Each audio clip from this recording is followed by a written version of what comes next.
မနစ်ကအင်ကွင်းမှာ၄ ဂိုးပြတ်ရှုံးခဲ့တဲ့အတလန်တာကိုအိုးလေဒီတို့ရှုံးကြွေးပြန်ဆက်နိုင်ပါမလား။မင်္ဂလာပါ။စနေညရဲ့ရွေးချယ်မှုလေးဖြစ်တဲ့အီတလီစီးရီး A ပွဲစဉ်တွေက Beach Match ပွဲစဉ်တစ်ပွဲဖြစ်တဲ့ Juventus နဲ့အတလန်တာပွဲစဉ်လေးကိုသုံးသပ်ရွေးချယ်ပေးကြပါတယ်။ဒီပွဲစဉ်လေးကမြန်မာစံတော်ချိန်ည10 နာရီခွဲချိန်မှာရှင်မြန်ကစားကြမှာဖြစ်ပြီးတော့ဒီပွဲစဉ်လေးကိုလာရောက်ဆော့ကစားခြင်းနဲ့ဆိုရင်တော့ Chelsea မှာ Ivan Koshiko နဲ့ Fight Tolo Mito ကိုအတန်ဆုံး promotion နေတဲ့အတူယုံကြည်စိတ်ချစွာလာရောက်အားပေးလို့ရပါတယ်ရှင်။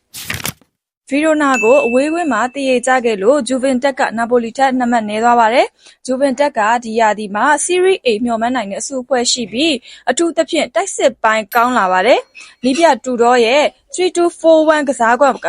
တိုက်စစ်ထက်မြက်လာပေမဲ့ခန့်စစ်ပိုင်းအားနည်းမှုတွေရှိလာပါတယ်။နောက်ဆုံး3ပွဲမှာဂျူဗင်တက်က6 ဂိုးအထိသွင်းယူနိုင်ခဲ့ပေမဲ့ပေးဂိုးကလည်း8 ဂိုးအထိရှိခဲ့ပါတယ်။အတလန်တာကနီးပြသစ်ဂျူရစ်လက်ထက်မှာအသားမကျသေးဘဲနဲ့စီးရီး A 4 ပွဲမှာ2 ပွဲနိုင်2 ပွဲတည်ကြထားတယ်။ချန်ပီယံလိမှာလည်း PSG ကိုပြင်သစ်မြေမှာ 4C ရလက်နဲ့ရှုံးနိမ့်ထားတယ်။တန်တက်ပီဆာနဲ့မနစ်ကတန်းစင်းစုံနာက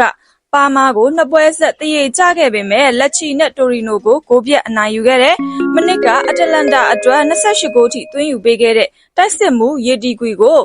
ရောင်းချလိုက်ပေမဲ့သူ့နေရာအတွက်လက်ချီကနေခေါ်ယူထားတဲ့ကာစတိုဗစ်ကတိုရီနိုနဲ့ပွဲမှာ2 ဂိုးသွင်းနိုင်ခဲ့ပါတယ်။ရစ်မန်ကလည်းအတလန်တာအတွက်ပြန်လည်ကစားနိုင်နေပါပြီ။အခုပွဲအတွက်ဂျူဗင်တက်က1+90အကျော်ပေးထားပြီးတော့ဂိုးပေါင်းစီကတော့2-80ပါ။မူလဒီစီ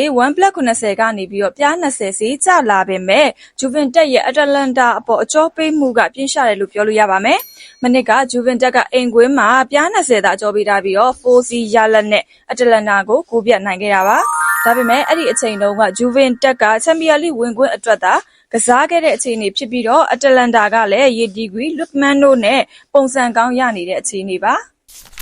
အခုဂျူဗင်တက်ကဒီရာသီစီးရီး A ဖလားကိုမျှော်လင့်လို့ရတဲ့စုဖွဲ့မှုကိုပိုင်ဆိုင်ထားပြီးတော့အတလန်တာကနီးပြသစ်ဂျူရစ်လက်ထက်မှာတစ်နှစ်ရွှေတစ်နှစ်ငွေဖြစ်နေတဲ့အခြေအနေပါ။နာပိုလီနဲ့2 မှတ်ပြတ်ထားလို့အခုပွဲကိုဂျူဗင်တက်ကအနိုင်ကန်ရမယ်ဆိုပေမဲ့ဂျူဗင်တက်ခန့်စစ်ကပေးဂိုးများနေလို့အတလန်တာကိုဂိုးပေးရဖို့ရှိနေပါတယ်။နှစ်သင်းစလုံးကဒီပွဲပြီးရင်ချန်ပီယံလိကန်ရဖို့ရှိနေပြီးတော့တရေကျဖို့များတာကြောင့်အတလန်တာပေါ်ရီနဲ့ပဲဒီပွဲကိုစွန့်စားကြပါတယ်ရှင်။